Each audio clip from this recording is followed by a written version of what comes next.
Welcome to the 8-Bit Cat Show, a place where friends geek out over the nerdy things we love, sometimes with cats. Duke is just off camera being orange. I'm your host, Stephanie Katz. With us tonight, Zach. It's me, and this is Duke. Look at his paw in the corner. And Peter. Hello. So the strikes and everything are still going on, so we had to kind of shift on how we were going to do the show. So I went and found some interesting articles involving things that don't really involve TV or movies. And I just thought we would analyze together. I kind of like how you did not feel confident in they don't have anything to do with TV. Oh, wait. No, they probably do. They sort of don't have anything to do with TV and movie. This first one doesn't specifically talk about any specific movies or TVs, but I just thought this was fucking funny, and I wanted to share it with you all. So you're going to start with giving us the clickbait title of this article, I'm assuming? Yes. Okay. Religious prophet declares that Disney will fall.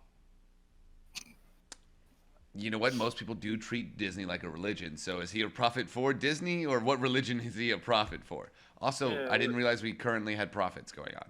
Is he please tell me he's from the religion Jediism. You can't see, but prophet and will fall are in quotations. Okay, prophet is okay. Oh, he's a self-proclaimed prophet is what you're telling me. Yes. Because he's quoted twice there, and he said will fall, and that's also in quotes. So he also called himself a prophet. Okay, cool, got it. All right. So I already know off the bat he's a liar.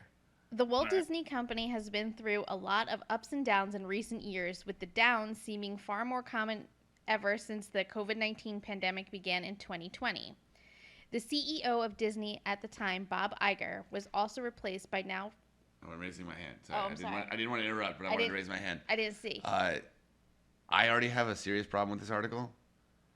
I don't know how Disney really can be experiencing downs when they're still recording record profits. I'm sorry, I should have probably said.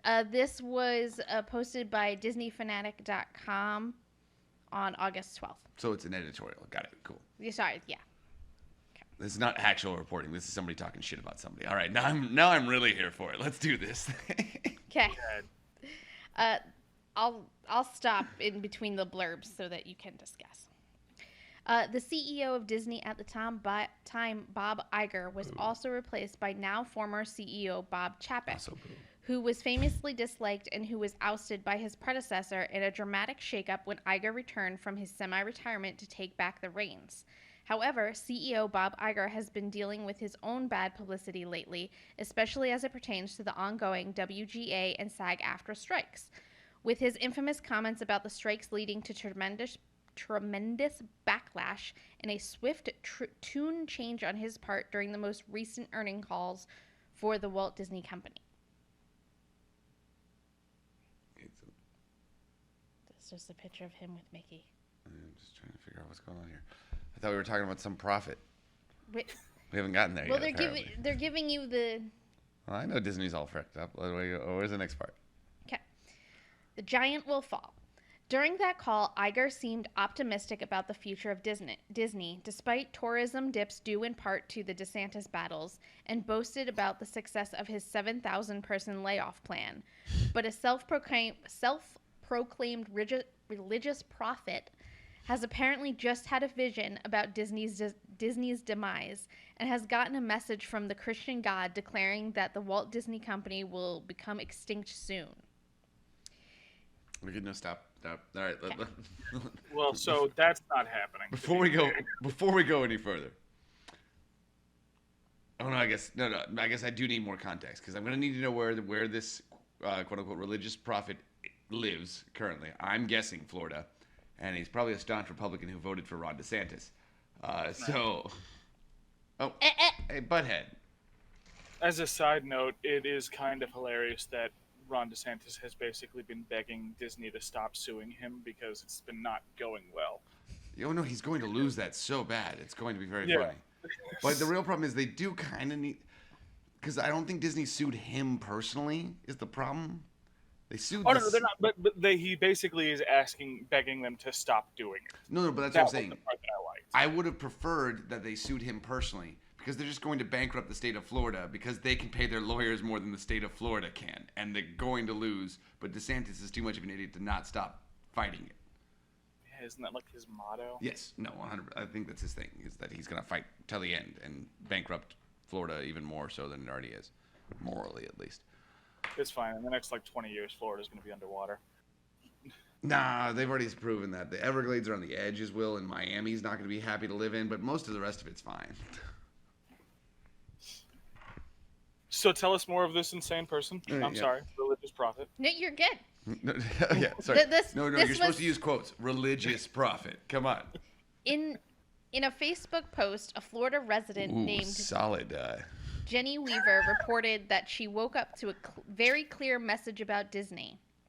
Okay, so sorry, there's a woman named Jenny Weaver. Is that what you're saying? Jenny Weaver is this prophet? Okay, who announced this on revelation from God on her personal Facebook account? Yes. Okay, just making sure. Cool, that's great. And he woke up to it like she had a vision while she was asleep. Yes, an angel visited her. I'm assuming. Yes. Disney sucks. She woke up to a very clear message about Disney. She quote, "Yesterday I woke up and I heard loudly, 'Disney, your days are numbered. The giant will fall,'" Weaver wrote. "I turned to my husband and said, 'I just heard this so loud and clear, it was from the moment I opened my eyes. I wasn't going to say anything, but tonight I felt led.'" So did her husband just say that when she woke? He just yelled at, and then when she was like, "Oh my God, a vision from God," he was like, "Yes." And he's like, "Yeah, close enough. I am your God, woman." Oh, it gets better. Okay, no, it gets better. All right. Instead of doubting this self-proclaimed religious prophet's prophecy from the Christian God, Jenny Weaver's announcement was met with an outpouring of support and validation. "Disney as a whole is just disgusting. I don't even think our minds can even comprehend how foul they are," Facebook user Tiffany Mitchell replied. "I pray they go down. It's needed." "Fantastic, about time," another woman chimed in. "God shut it down in Jesus' name." Another woman named April Mack claimed that she had also had a religiously guided dream about Disney earlier this year. "God gave me a dream in June about Disney," April Mack announced. "I saw myself walking through each ride, seeing all of the witchcraft and occult activities going on there. I saw purple smoke as I went around the place, and I remember asking the Lord, 'What should I do pray concerning them?' Now I know." I'm pretty sure that's just the Imagineers. They're really good. Like Purple Smoke, yeah, I'm sure they could do that. And that sounds like the Haunted Mansion to me. I don't. What other iconography are they doing there? You mean the stuff that's in the Hall of Presidents? Because there's some really weird iconography there. But that's American. That's been in for the whole history of America. That's not just Disney doing that. Despite these claims, Disney's recent earnings call, financial reports, and the statements of Disney CEO Bob Iger all suggest that the Walt Disney Company is actually starting to be more successful than it has been for a while, and that Disney is not going anywhere, even if it does have some obstacles to overcome. Yeah, no, that's what, okay. I'm glad they ended on that because I'm like, I thought they were recording and doing record profits. They're gonna fall. They own. Though I will say, if they don't get smart about the strike stuff, they probably will. Some stuff's gonna go down. But I'm like, when you own 90% of the available intellectual property on the planet, you're probably gonna be okay. Probably for a bit. At least it reminded me of a thing that I read, but I can't find the link to it again. But essentially, there's a bunch of like religious fundamentalists online, Christian fundamentalists, who are now renouncing Jesus Christ as their Messiah because they found him to be too weak. This is real life. Is this real life? I have to do some math. Fantasy? Check my math on this real quick for me. Christianity minus Christ. Mm-hmm. Christianity is what's left over. No, I think that's. I believe it's Judaism technically.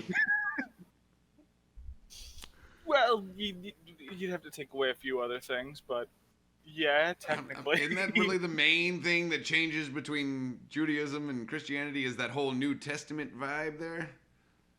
I mean, a few other like minor things like the existence of hell and the devil and the fact that Judaism has no issues with LGBT people, and they have like 7 defined genders and. Oh no, I just meant specifically in regards to the what should actually be the differences. The only real difference is that they don't believe the Christians believe Christ have died for their sins. Yeah. And the Jewish people don't believe that he was actually the coming of God because he didn't meet all the prophecies that are in the Old Testament and the Torah. He didn't meet any of them. Even a couple. And it's kind of funny because Christianity has like rewritten. They took all of the signs of the Jewish Messiah, and they wrote that to be the signs of the Antichrist. Interesting. Yeah. Yay, organized religion. Just remember, Satanists don't even believe in a literal Satan. The only religion that believes in a literal Satan is Christianity. Well, and Catholicism, but yeah, offshoots of that. Catholicism is Christianity. It is original strength, OG Christianity. It's just off-brand. That's all it is. It's the Hydrox to everybody else's Oreos. It came first. People shit on it more now, but it did come first. I'm allowed to. I was raised Catholic. Oh no, As was I. Anyone's allowed to shit on the Catholics. All right, anybody. Till they open up the Vatican archives to let me look in them as a private citizen, you can shit on them forever. There's a lot of other good reasons to shit on the Catholic Church, but we can stop that now. That's too easy of a slam dunk, honestly. Before we jump into the rest of them, I want to know, are any of these from Inside the Magic? No, that was the only Disney-related article I had. Okay. I just want to make sure. Because I had been getting spammed with articles from that place for a while. Really? Like, Inside the Magic? Popping up. Yeah. So I looked it up and was like, this all sounds like bullshit. Like, none of this is right.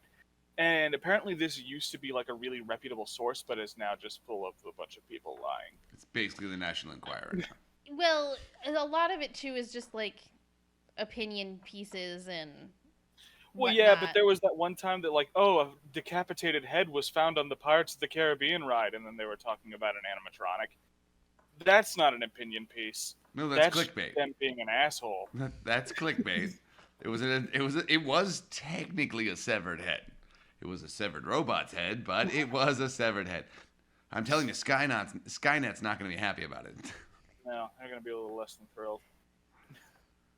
Can't be killing robots off. It's just rude.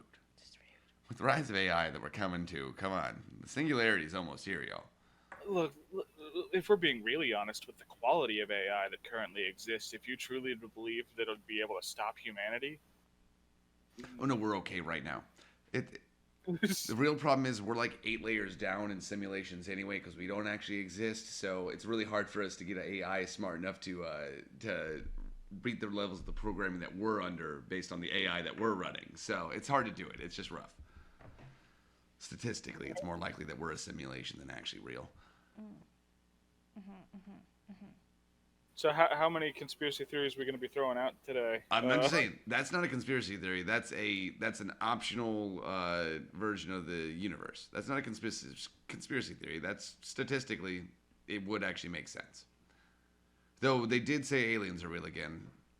I'm still not seeing any concrete proofs, but they did say aliens were real.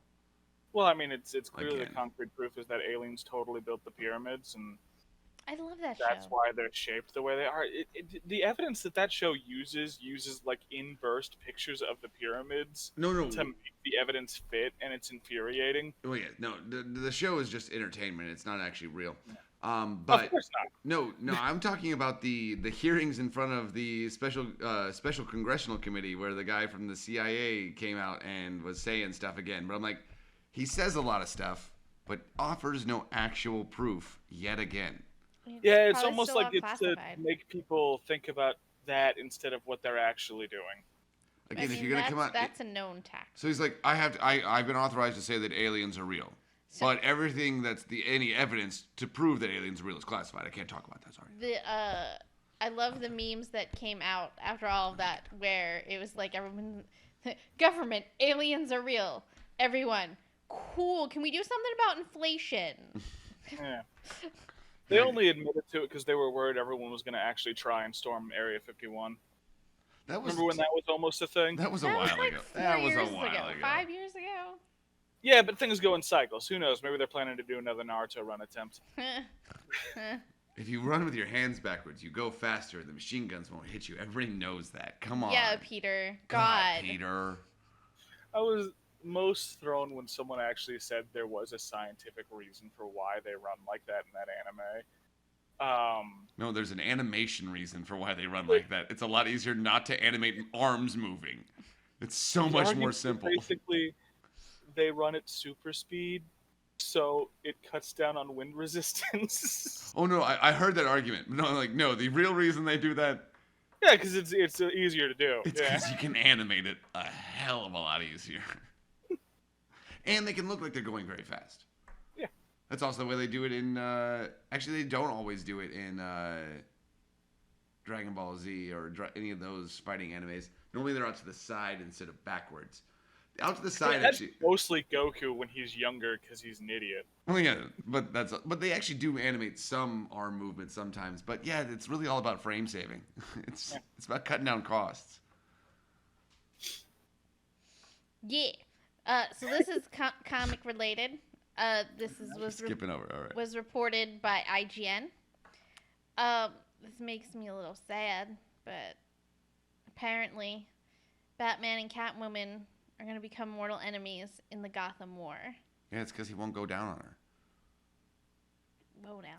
Forgot about that stupid fucking Harley Quinn thing. Probably, but it's worth remembering that comics cycle through fucking status quo constantly.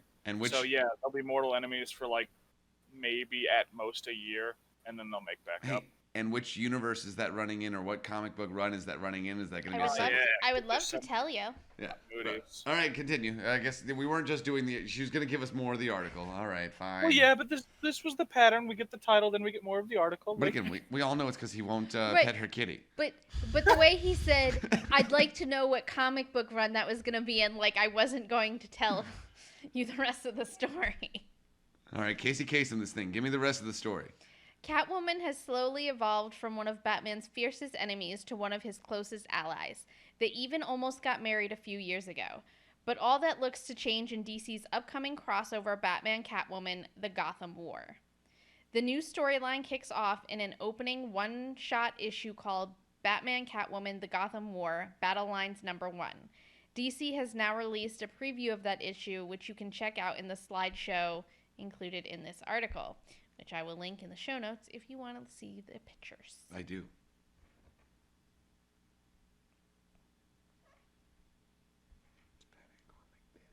He's got a finger gun. Is this in reaction to the current event? I don't know. I can let you know a little more here. Yeah, please do. The Gotham War is a crossover between Chip Zdarsky's Batman and Teenie Howard's Catwoman series.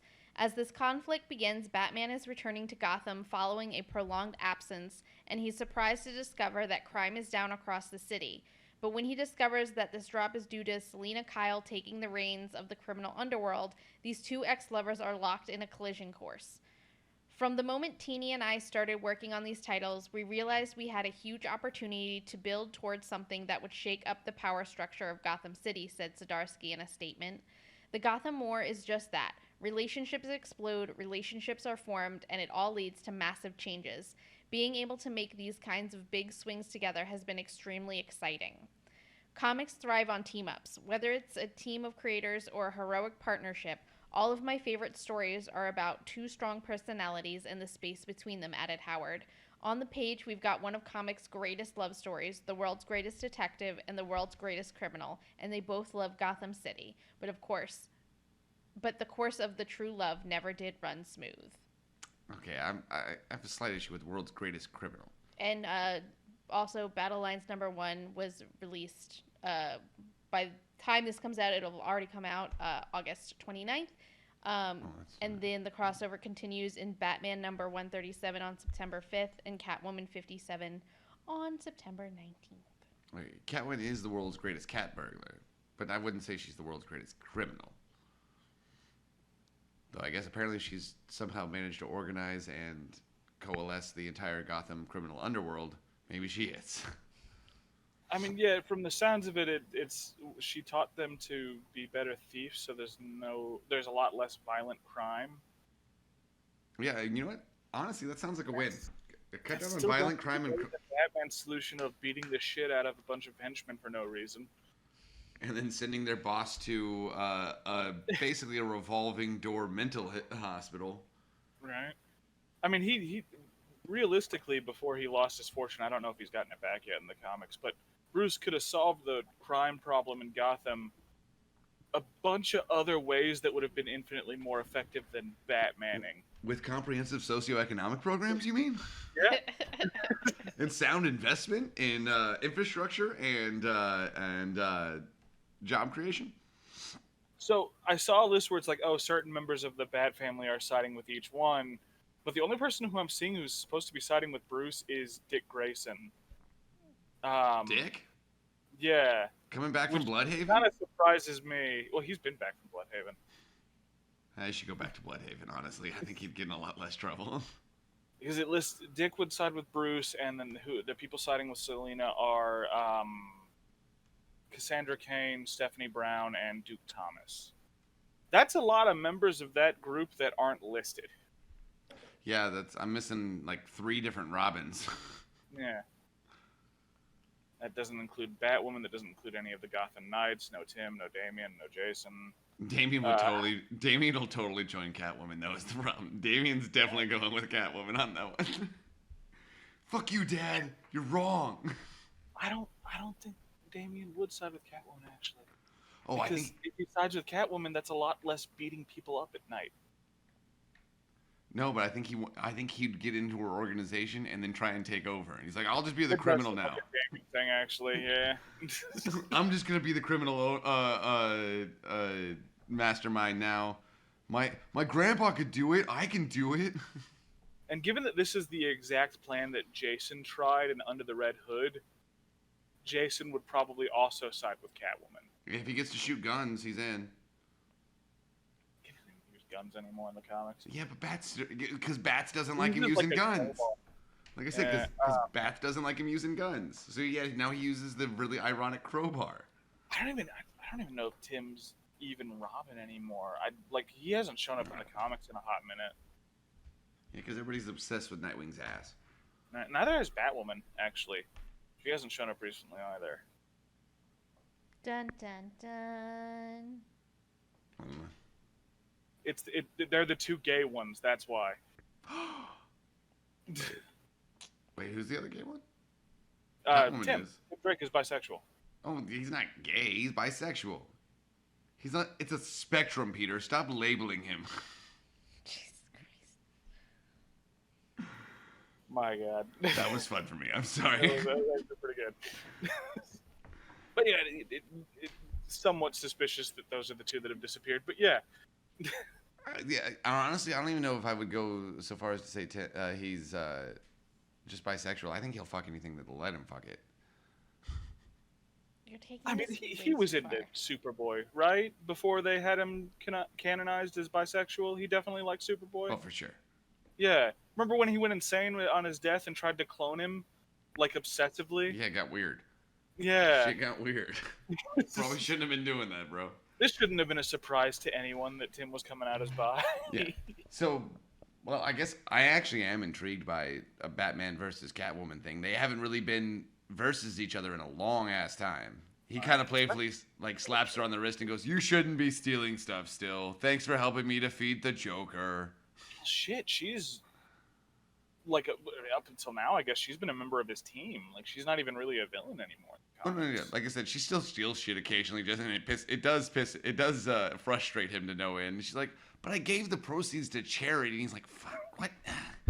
God damn it, you're Robin Hood in this shit, and I really want to get mad at you because you are breaking the law, but nobody really got hurt. Technically all the time, and you helped more people than I did just now." He's like, "Nobody got hurt, and all those homeless kids get to eat for a week.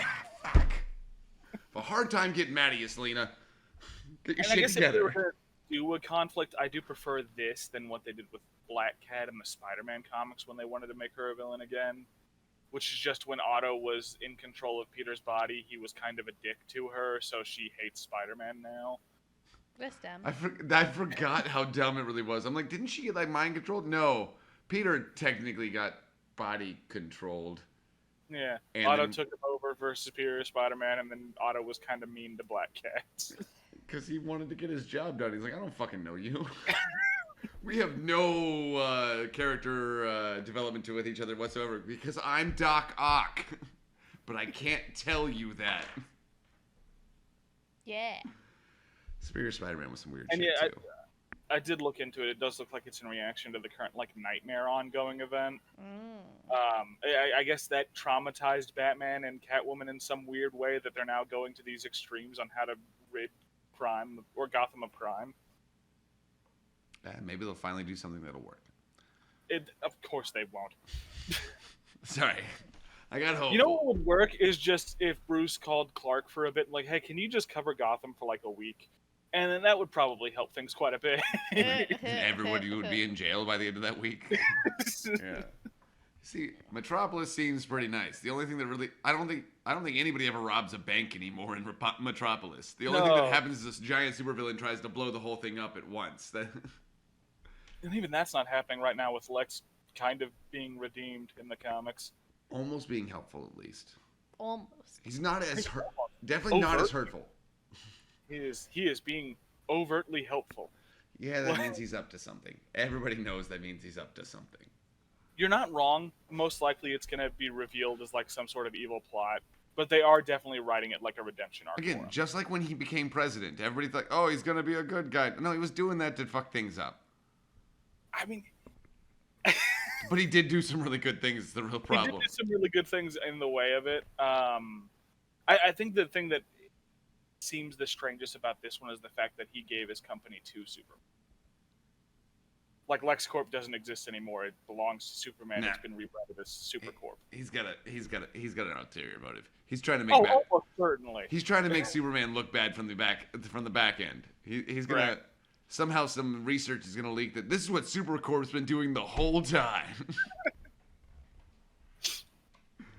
Some fucked up shit to get it all blamed on him. Right? Yeah, he was like, that was not happening on my watch. That must have been under Superman. I don't know where that came from. Monsters. Don't peek. I'm peeking. No peek. I'm Peking Duck. Nope. So what's next? I was peeking. Something about the Teenage Mutant Ninja Turtles. As reported by Game Informer. G.I. Teenage Mutant Ninja Turtles: The Last Ronin officially revealed thorough teaser trailer. Oh, is this the animated one? The teaser trailer for the Last Ronin game? Oh, it's the Last Ronin game, right? Yeah, okay. Yes, it's a game. Yeah, a thorough teaser trailer, huh? It's a video game. It definitely wasn't 49 seconds of fucking nothing. I think it's 30, isn't it? Yeah, but I don't know how you say thorough and teaser in the same time. Yeah. That's literally opposite ideas. It's literally just a black and white image of 4 candles getting blown out. That's the whole trailer? I mean, there's some images in the background of generic destruction, but it's just, hey, look, this is representing fucking Leo, Raphael, and Donatello dying. Because Michelangelo is the last Ronin. Yeah. And fuck Mikey. It should be Donatello. He dies by the end of Last Ronin anyway, so. Well, yeah, they all die. Yes, it's the end of the turtles. There's 4 new baby turtles that take over. Yeah, fuck them. Baby turtles. I actually kind of really like baby turtles. What are the new turtles' names? Yeah, what are the new turtles? They're all different words for one. Oh, I see. Yeah. Interesting. Earlier this year, Paramount teased that a video game based on the popular Teenage Mutant Ninja Turtles graphic novel, The Last Ronin, was in development. While we haven't heard much since then, today's THQ Nordic Digital Showcase gave us a teaser trailer. Unfortunately, we did not get any looks at gameplay or additional information. Yeah. In the Last Ronin graphic novel storyline, the final surviving member of the Teenage Mutant Ninja Turtles is on a quest for revenge in a ruined New York City. Both the trailer and the new synopsis point toward this being the case for the game as well. Who is the last Ronin? In a future battle-ravaged New York City, a lone surviving turtle embarks on a seemingly hopeless mission seeking justice for the family he lost. From the minds of the creators of the Teenage Mutant Ninja Turtles and based on the best-selling comic book event by Eastman, Waltz, Bishop, Delgado, and the Escorza brothers, the official video game adaptation of TMNT The Last Ronin. I'm guessing by this they're assuming people haven't read the comics, so they don't know the thing that we know. Well, I mean, it was presented vaguely as a mystery of who the Last Ronin is, but yeah, because it gets revealed pretty quickly because the ghosts of his brothers are following him around. He's hallucinating; they're not real, but like that. Oh, hot. Yeah. Ooh, maybe they'll be the gameplay sprites. You need to go to the left, Mikey. Right, they're your guides for when you get fucking lost. Well, so, actually, for bits of media, we are actually allowed to talk about the mutants in Manhattan because they didn't abuse their workers and their writers were paid the correct amount. We are allowed to talk about that one. That movie's damn good. I have not had a chance to see it, and I'm very sad. I didn't even know it came out. I liked it better than the '90s movie. It is very good. We're talking about the ones done by Seth Rogen, correct? Yes. Quick pen. Oh, okay. Quick pen. Oh yeah, because there's a whole ass article to read. Yeah, that we haven't actually got to. There's only 2 more paragraphs. Okay. According to Senior Vice President for Games and Emerging Media at Paramount Global in his interview with Polygon back in March, TMNT The Last Ronin will be a single-player action RPG similar to the modern God of War series. The title will feature a mature tone, which should be exciting for fans of the comic series, but Rosen made it clear back in March that the game was years away from release. Teenage Mutant Ninja Turtles The Last Ronin doesn't currently have a release window, but is currently slated to become a PlayStation 5, Xbox Series XS, and PC.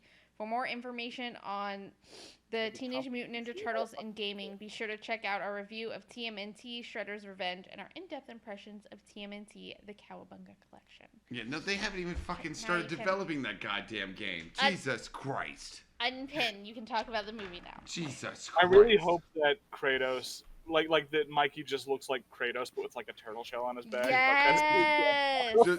But like instead of actually having like the mask around his eyes, that it's just painted like on there like war paint.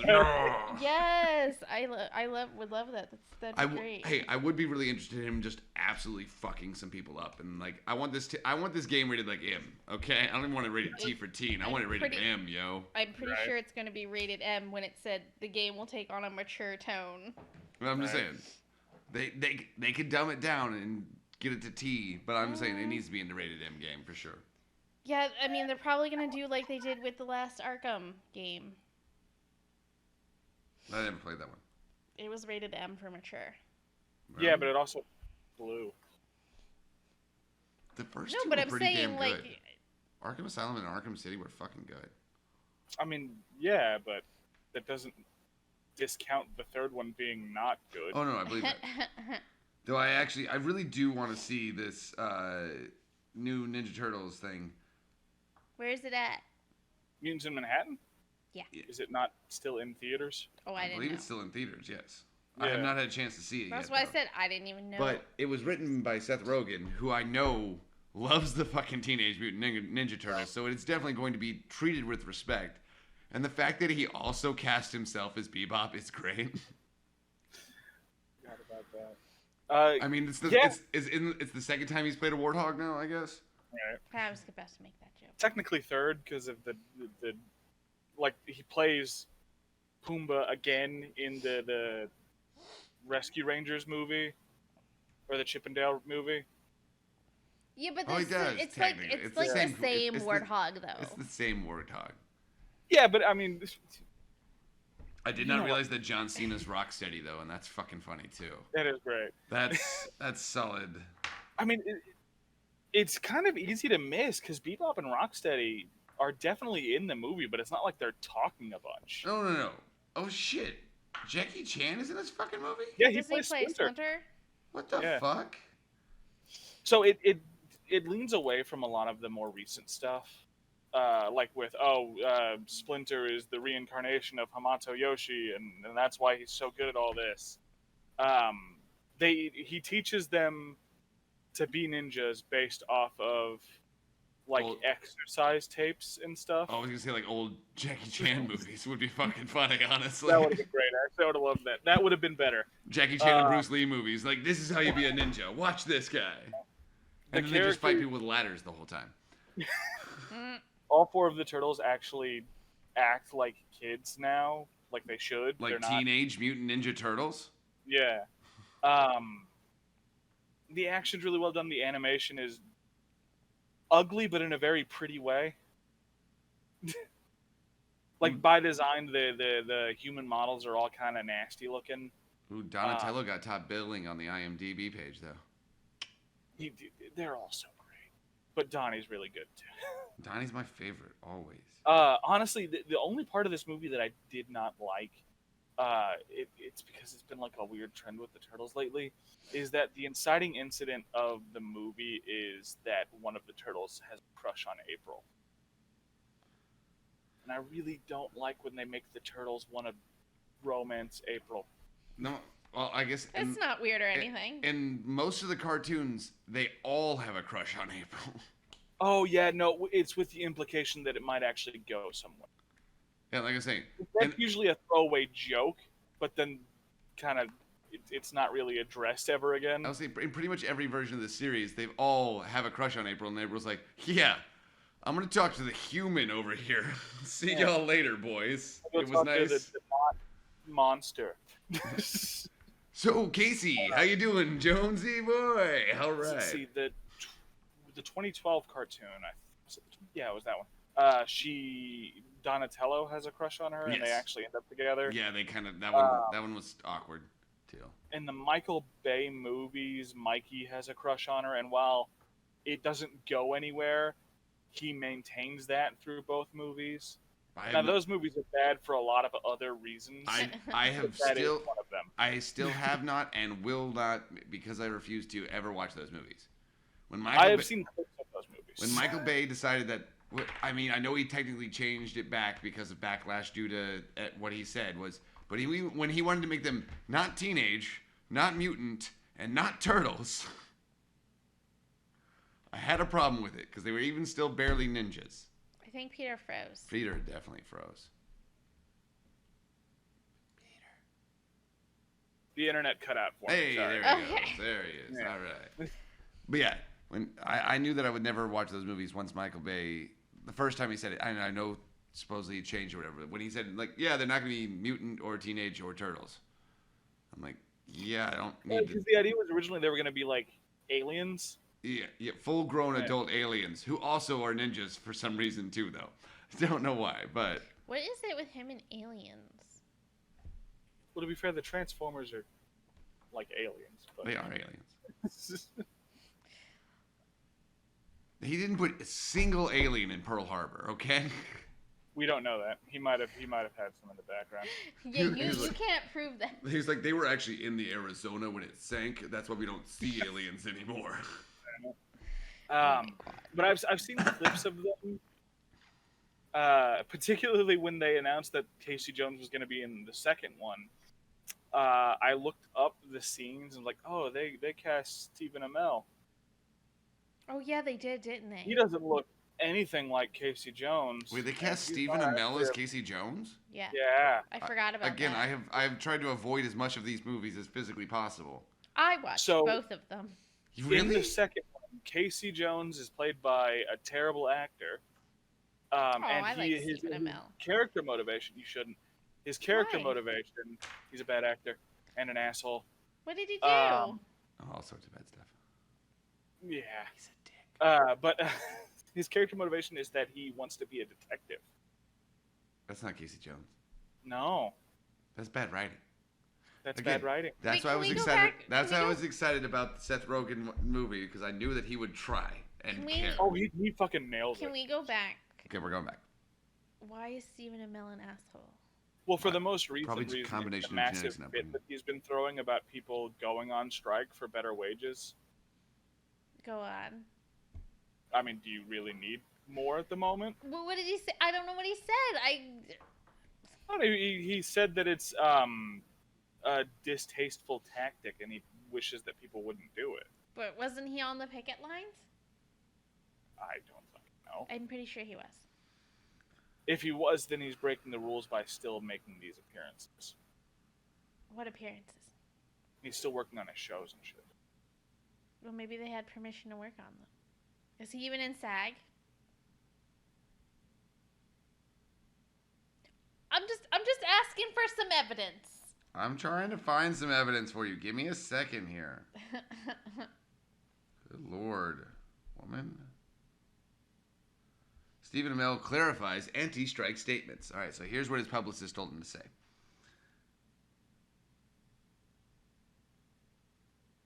You see him on the picket line. So okay, he joined the picket line after he made a bunch of inflammatory statements and had to apologize. After Stephen Amell drew controversy for saying, "I do not support striking" amid the ongoing SAG-Aftra strike, the Heels actor clarified his comments in an Instagram post. Amell affirmed that his support for actors' union is unconditional, but added, "Of course, I don't like striking. Nobody does, but we have to do what we have to do."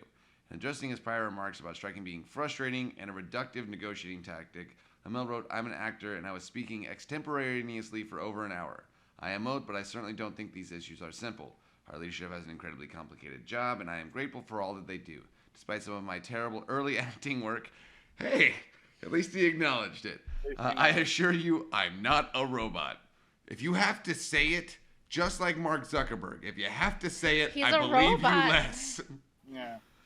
From an intellectual perspective, I understand why we are striking, but that doesn't mean it isn't emotionally frustrating on many levels for all involved. Finally, he concluded, "I'm simply sad that we don't have a chance to celebrate a show that all of us figuratively and I literally broke my back for, at least for the foreseeable future." Oh yeah, I forgot he did get hurt. Yeah. "I chose, at least for the foreseeable future, I choose to stand with my union. When you see me on a picket line, please don't whip any hard fruit." I will. No, you just whip soft fruit. Rotten Tomatoes.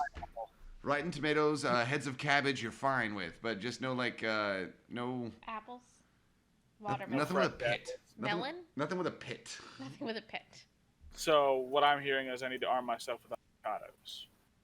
I said not with a pit. Yeah. Did you not hear me say what about watermelon? I did hear that. I hadn't heard that statement, but I did hear his initial clarifying statement, which was basically, "Wow, I really wish people hadn't heard me say that." Yeah, no, that's really what he said. Well, in his defense, he was making an appearance that he probably wasn't supposed to be making at that time, and he literally was doing a panel and was talking for an hour. Yeah. So wait, they're not allowed to make appearances? Oh yeah, nothing that would support any current, former, or upcoming projects. They have representatives that are allowed to go out and speak about specifically the strike. So what's going on with conventions? You are not. You can ask if anybody appears at those you can ask them personal questions about their own personal lives. I know that, but you said he's not allowed to be making these appearances. No, but that's what I'm saying. So I said, what appearances? Because I know that conventions of different types are still going on. No, if it's an official appearance for a specific property, like if they're not allowed to make it. See, that's where I got confused and because again, I was like, that's why he got in trouble, because he probably started talking about some shit he has no idea about. Because nobody was allowed to ask him any questions about the thing he just spent 9 months making. All right. So they're like, "What do you think about the strike?" And he goes, "Striking fucking sucks." Which he's not wrong. It does kind of suck. Nobody's getting paid. It's not fun. But his initial phrasing of the statement isn't just, "Oh, striking sucks." It's, "Striking is a bad thing that we shouldn't ever do." Yeah, no, his frustrating and reductive negotiating tactic is not the right words to say to be in support of the thing you're doing. With again the addendum that he only started actually supporting after he had been called out for his lack of support. He was not interfering, at least originally. Also, so I have been vocal in the past that I really liked the first 2 seasons of Arrow, and then after that they kind of immediately went down the drain. That's just a CW thing. Well, it's not just a CW thing. It's a Mark Guggenheim thing, but it's also a Stephen Amell thing, because I think he is perpetually just going to be forever miscast. Well, he was a terrible casting choice for Oliver Queen. He was a truly awful casting choice for Casey Jones. Well, because yes, he's prettier than he is talented, so he's always going to get the big role, but he's not good enough to actually do that? What the fuck is Heels? It's a wrestling show. Oh, okay, now it makes sense. That is the reason he left the CW, actually. He wanted to go do his wrestling show. Because his true passion is wrestling. That does not surprise me. Well, I'd add a fun little random tidbit, but I think it's part of the strikey stuff, so... What was your tidbit? We'll just bleep it if it's bad. Oh, apparently Grant Gustin is going to play the Flash in the Batman 2. Oh, so they're going to get rid of, what's-his-face? Yes. That's not a surprise that they're getting rid of them. Thank God. But we've all been pushing for Grant this whole time. For a long time, yes. So... Well, because at least, like, when the writing was good on The Flash in that first season, he nailed it. Oh, he acted very solidly, yes. But the same thing that he is the reason that people were tricked into thinking that the first 4 seasons of that show were good. Like, he's great. This show, I love this show. I only watched the first 2.5, 3. Yeah. What's the season where Draco Malfoy shows up? Wait, what? That's like Tom Felton's in that? Yeah. He's in the third. He plays like a random detective. Is it the third season? Tom Felton, really? I think it's the 4th one, actually, but let me double check. Yeah, because I watched the first 2 episodes of that and then fell off. Fucking Tom Felton, really? Yes. Yeah, he was in it. I don't make these things up. I don't know. The favorite part of that show was always Danielle Panabaker. Season 3. You were right. Season 3. One of the things, so past works like that, we are allowed to talk. Are we? I didn't think we were. No, you're supposed no works whatsoever, basically, because they don't want you pushing it to their streaming platforms to watch those things because streaming is part of the because they're mad about issue. the fact that they're getting fucked by streaming. Oh, fair enough. So we'll just have to. I mean, it's not even like we're advertising it though. Only watch it on the DVDs because they have fair compensation for their DVDs because that's part of the reason the DVD sales is because they that's part of the reason they struck in the 2007-2008 writer's strike. I mean, I would argue just buy things on DVD when you can because then you actually own the thing. Physical media is fun. We do have an entire shelf of physical media behind us over here. I almost one of the articles I almost pulled was about how you don't actually own digital things. Because I was like, oh man, like Peter has like a whole argument already in the chamber for this. Oh yeah, no, I'm glad you didn't pull that one. That would have been 2 hours of us just ranting about this is fucking stupid. Peter, you like to tell your story about. Again, that's one of the reasons I own an Android phone because I own my Android phone. He got real fucked by what was it, EA? No, so you're it was Target actually. Target fucked you. I had a few things where things went kind of horribly wrong. The circle digital. Yeah, so they had for a while they had their own app for if you went and bought something like a movie or something. They'd have a code, you would redeem it through the Target app, and that's how you would be able to stream it. It didn't connect to other apps when it first launched. It was just its own unique thing. Weird, okay. Yeah. So I had bought Guardians of the Galaxy, I want to say, from Target. And the original one? Yeah, the very first one. So this was like 6 years ago? Was that only 6 years ago? I need to check that. It was a hot minute ago. When did that come out? Go on. It was 2014.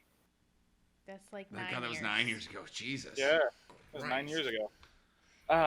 So yeah, I had bought it through Target, and I had redeemed it through Target's app. Now, as I had that app, I never really bought any other movies from Target like that because I didn't like that I couldn't use it on YouTube. So it annoyed me, but I'm also stupid. So every now and again, it would send me ads like, "Oh, there's a bunch of sales going on." So I would grab little cheap shit here and there. And eventually it got to this point where it said, hey, we're going to be shutting down. The app's going to go away. You can try to link to Movies Everywhere or Google or a few other places that they listed, and we'll see if we can transfer your library over. So I did. I linked to, I think, Voodoo is what I linked it to. And I went through the whole process. It was a weirdly long process. It took like 40, 50 minutes. Oh, wow. And by the end of it, I was told that none of my movies were eligible to transfer over. So you just lost those things because you can't actually, because you don't own them. They're all in the cloud. The only movie that I was able to hold on to from that was Guardians because that was the only one that I had bought through the Target app, basically physically. And I didn't have it digitally by the end of that. I just had my Blu-ray. Didn't you have an issue with a game too? Yeah. Oh, this happened a few times. there's a million stories you can tell about Needless PlayStation. to say. Yeah, needless to say, buy physical copies of things. Exactly. What was it? I think it was Sims. Like I lost a bunch of Sims shit on EA. I just remember one day when we were working and I remember, I don't know if we were doing a digital sale or I was pushing something digital or someone came in. I just remember you going on a like 45 plus minute rant about, and me and the customer just staring at him like, what the fuck, dude? I'm not sorry. It was very passionate. I fully support and agree with your passion in this situation here, Peter. But it wasn't like the thing of it was like because it wasn't like one of those things where we're like, oh, Peter, what do you think? It was just, oh yeah, we're doing a thing. Like I was not involved in this conversation, and no. Again, still appreciate your passion. And then he came in real hot. Let me stop you. Let me tell you why you're all fucking wrong right now. And I know I'm at work and I'm supposed to be supporting this thing that we're doing right now. But seriously, don't do this. Please, God, don't do this. Buy the thing. Buy the piece of Just buy the piece of plastic. If you want to buy a game, go buy the game. Do not buy a digital copy of the game. You will lose everything at the drop of a hat. What if I was giving them for free? I will say I do enjoy where when you buy the physical copy, it also comes with a digital copy. It's nice. It's a nice option. I like having that. So it is a little more mobile. I can watch that on my phone if I'm out of my house. Cool. But I also remember back on the shelf in my fucking house is that movie. Exactly.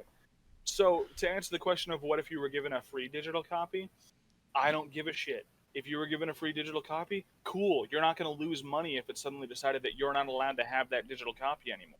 I'm talking about people spending their actual money to think they're buying a thing, but instead they're just getting basically a carnival ticket. Less than that. The carnival ticket, at least you can hold a carnival ticket in your fucking hand. Can you anymore? Yes. Yeah, that's the one of the few places that still gives physical tickets. Because the carnies don't have iPhones, so they can't afford. Those are very scantily run operations. Because they don't have the scanners to get on your QR codes. You know what else you don't get physically anymore? Concert tickets.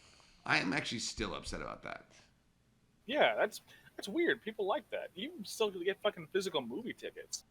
Yeah, you can, but you have to go up to the place and get it. But I'm like, yeah, the physical concert tickets actually pissed me off because that was actually used to be one of my favorite souvenirs from the concert. Was I had a ticket to it. I'm gonna actually throw a counter argument to the movie theater thing because I bought the Mutants in Manhattan tickets digitally, but then when we went to the theater and we scanned the thing, it spit out some tickets for us. So. No, that's what I'm saying. Yeah, you can still do that. That's fine. Yeah.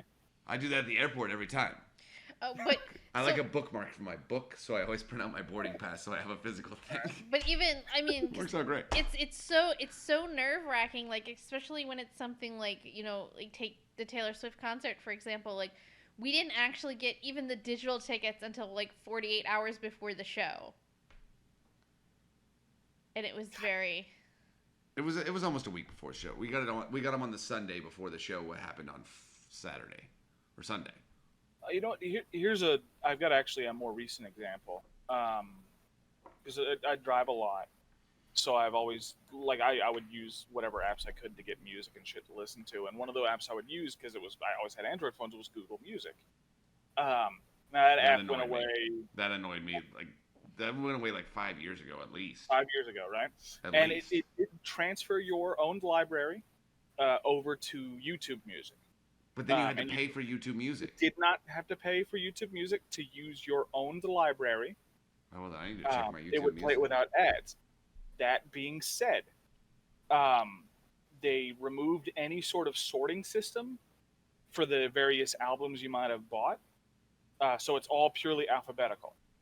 And I gotta tell you, it's a weird feeling to be listening to a song by AC/DC, and then it jumps into a random bit halfway through, like a Christopher Titus comedy special. Because it's not organized by any means. That being said, I have noticed a lot of shit just disappeared from the library that I used to have now that I'm on YouTube Music. So there is a good amount of money that I spent, and those digital files are now just gone because I never actually owned them. I just temporarily had access. No, I see. I did used to love my Google Music because I backdoored my iPod because I hate Apple, and I ripped all my music off my iPod that I had stolen from every one of my friends ever, and had 19 days at least worth of music on my Google Music account. But it was nice because I could have access to any of that at any time. But it was all stuff that I physically owned as well. Now I don't think I have any of that stuff anymore anywhere. Might be on my computer still, actually. Do you know where your computer is? Oh, I know where my computer is. I have no idea if the hard drive works.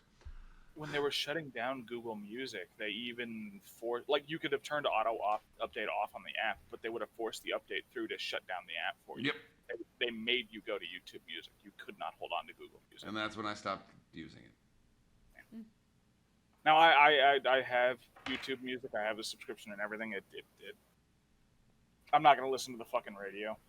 I don't know.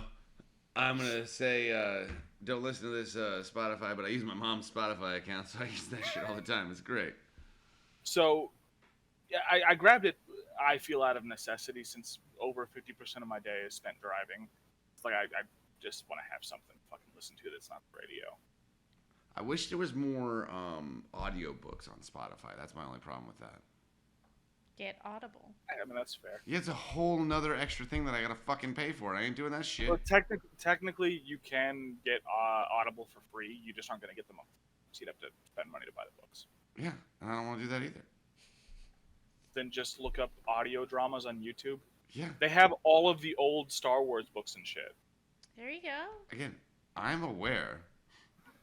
There's also people that just read the books and put it up as a podcast, too. Not just, you're not wrong, but I mean, like, they have the original files for the Dark Forces audio dramas. Oh, really? Fancy. I might look at or the on the tubes of you, audio you say. drama of A New Hope, where Mark Hamill is voicing his character. On the tubes of you say. Yeah. Yes. Gonna be doing some Googling later. I'm gonna Google myself The point later. of that whole tangent, though, is if you can buy a physical version of the thing you're wanting to you definitely should. buy the physical version. Do not buy the digital version unless that's the only means to get that thing. Hell, most of my music is on actual vinyl because that actually lasts longer than even CDs. I mean, I have Apple Music, but like I still buy certain records physically. I'm with you, actually. I have a bunch of records. She has a bunch of records that have been pressed within the last 6 months, actually. A couple of them. No, she has Taylor Swift's all of her new discography we now own on vinyl, except for the latest one that she just put out. Well, it doesn't come out until October. Some of the vinyls are actually very pretty. I'm going to give her, design-wise... They do go pretty hard now with the actual vinyls. Oh, no, she's got one that's like lavender purple and shit like that. I'm like, all right, this is dope. All right, these are pretty cool. I think one of the new ones is clear, and you're like, okay, what the fuck? Apparently, since we're all vintagey and hipstery now, yeah, like a lot, like, besides just releasing vinyls, like, she also, like, in addition, she released it digitally on CD and cassette, and I was like, who the fuck has a cassette player? The cassette got me. Honestly, the cassette it does seem like a weird call, because it's not... Like, no one's nostalgic for cassettes. See, like, of all the mediums, like, why CD, that one? Like, I understand vinyl because you get more of the natural sound other than from the digital compression of either digital download or CD, because there is some digital compression on CD as well. Yeah. Tape, the problem with tape does make sense because it all is, well, nowadays it all is... Well, it's all digitally filed anyway. That's why you don't get quite as much compression in your digital music anymore anyway. But all the old stuff was originally recorded on tape anyway. So it does sort of make sense. But it is the least stable fucking way to listen to anything ever. Guys better get your number 2 pencils out. It's a crapshoot is all I'm saying. It could die at any time. Like you said, it could unravel. Or it could literally just break and you're fucking done. All right. CD, you at least have to try and snap that thing, okay? Right. Some effort's got to go in there. Yeah, your tape player could literally just fuck it up at any point in time. You could just decide I don't want to work anymore, and yep, you don't have that tape anymore. And it could break your tape player too. It could break so bad you have to replace your stereo and radio too. Well, it's full of tape now, so I guess I gotta pull the whole fucking thing out. All right. It's gotta get a new boombox. Right. Yeah, it's crazy. Don't touch me. Sorry. Let's jump into some community. That was words.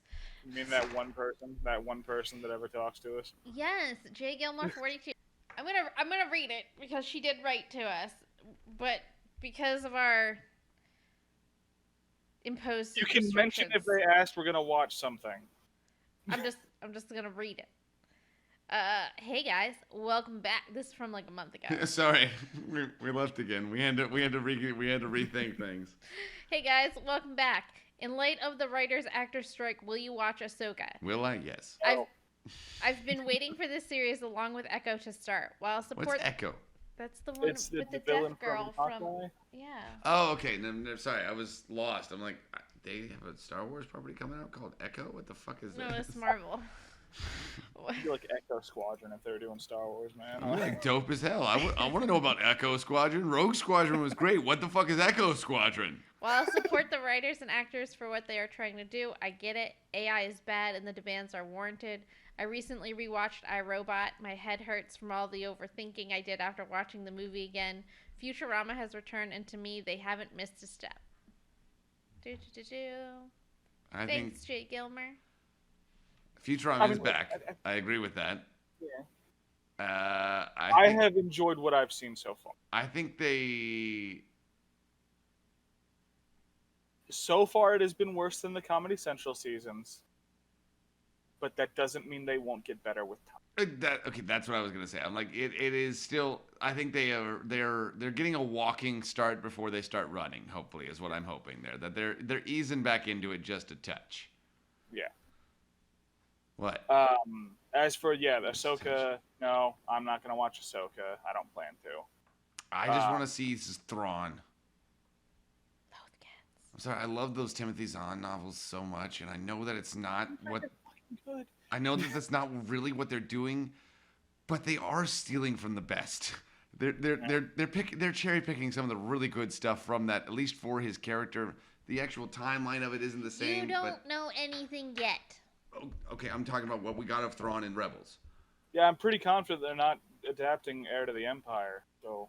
No, but I'm just saying a lot of the characterization of Thrawn, which is one of the reasons that those novels were so good, it made you fall in love with a dude that is definitely the fucking bad guy.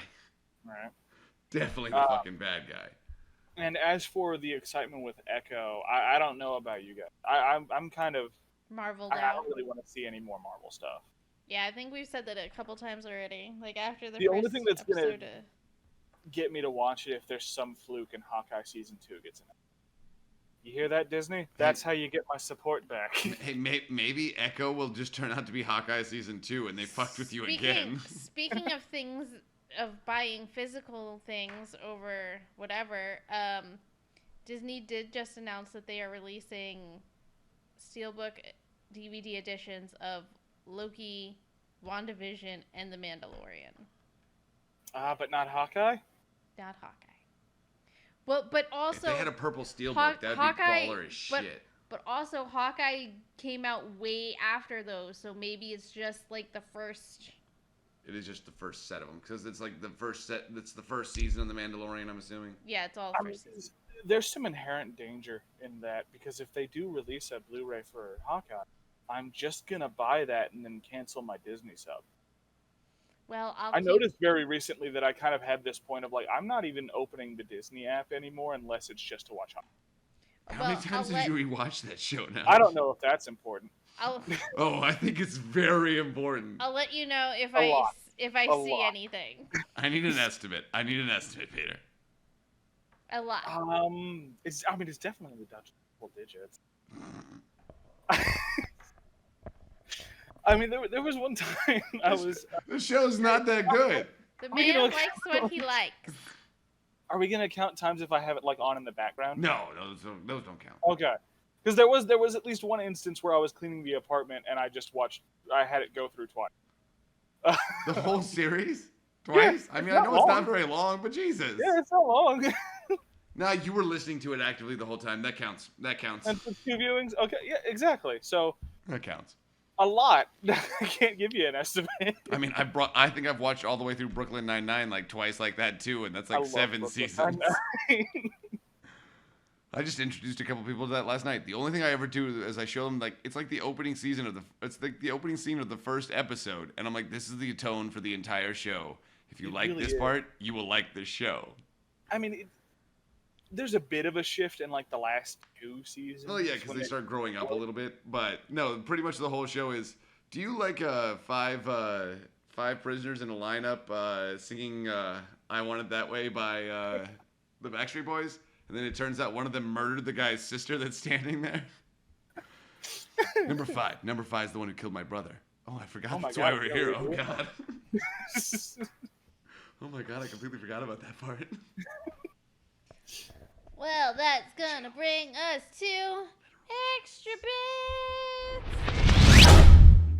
Zachary. That's my name. Don't wear it out. Oh, we want to talk about my bits? I do have a bit, don't I? I don't know. I guess it's not even really a real bit. It's a link to a fan-made edit of 60 Years in Time and Space of Doctor Who. I know we're not really supposed to be... You know what? The BBC ain't on strike. BBC, the British Broadcasting Corporation. Yeah, I'm pretty sure they're fine. Yeah, so we're going to talk about Doctor Who real quick, though. I guess David Tennant is part of the Screen Actors Guild, and I know that Neil Patrick Harris is. But anyway. But that's already... I don't care. It's already been made. It just hasn't been released yet. But yeah, the 60th anniversary Doctor Who special is coming out, and somebody did a really good edit of basically the entire history from the 60s to now of Doctor Who, and put it all kind of together in a really fun montage. I almost cried halfway through. It was great. Watch it. So mine is just this cute little girl who she's probably like 3 or 4, and it's her birthday, and she gets dinosaur claws for present, and she pretends to be a dinosaur, and it's adorable. Click that. I want to watch that right now. Peter, you got anything? Go see Mutant Mayhem. It is the best the Turtles have been in a very, very long time. Woot woot! And again, like you said, made responsibly. Made without abusing all of the employees. Of course, that was actually finished before the writer's strike even happened, because it was an animated movie. It was all written at least beforehand. They might have still been animating some of that shit. Well, I mean, you can look up the production stuff. There was active efforts to make sure that no one was like horribly treated. Like they worked 3-day weeks. Shit. Oh no, because it's an animated movie, and that can turn into just the world's worst shit ever. Yeah, I mean, look at what happened with Across the Spider-Verse. Exactly. What happened with Across the Spider-Verse? Crunch time. Well, there's just 3 like different versions there because they crunched the animators so badly that no one was quite sure what the finished product was supposed to be. Hot. The 8-Bit Cat Show usually comes out on Friday, except when it doesn't. Don't forget to like and subscribe. Zach, where can the people find us? Well, when we're there, pretty much everywhere. Actually, we spent like 20 minutes here talking about stuff beforehand. I think Stephanie's going to throw it on there as a Patreon exclusive for y'all. So support us on Patreon if you want to see some of the really dumb stuff that we talk about. Even more so than what we put on the show. But we're on Facebook, Instagram. We're on TikTok. I opened TikTok for like the first time, and I saw one of our videos. It was great. Aren't TikTok shorts? How the fuck does that work? Not one of our videos. It was one of the videos that Stephanie put on her TikTok. Oh, okay. So we have a TikTok, and most podcasts post pictures of or clips of their show. I post videos of the cats. We get more engagement on those. I wonder why. I wonder why we might get more engagement because adorable creatures are on the screen and not us. That's our niche. In order for us to get clips from the show, like I can't clip it from here the recordy thing on my computer and put it on because TikTok doesn't like that. So I'd actually have to record the clips on my phone, and it's the whole thing. Yeah, I wouldn't want to watch a clip of you taking a video of a clip on your computer. I think the phone would have to. Whatever. Until next time, my friends, geek out, be fabulous, and have fun.